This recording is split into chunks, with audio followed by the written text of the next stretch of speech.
In this video, I will be demonstrating how to crochet a US Extended Double Crochet.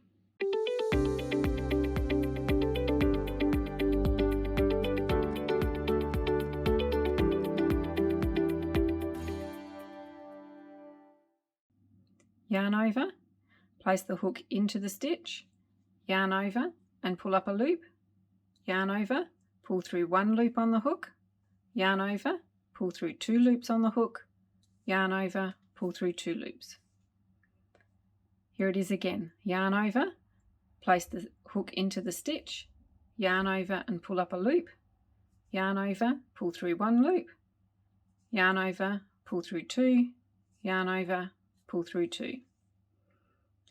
Let's do one more. Yarn over, place the hook into the stitch, yarn over and pull up a loop, yarn over, pull through one, yarn over, pull through two, yarn over, pull through two.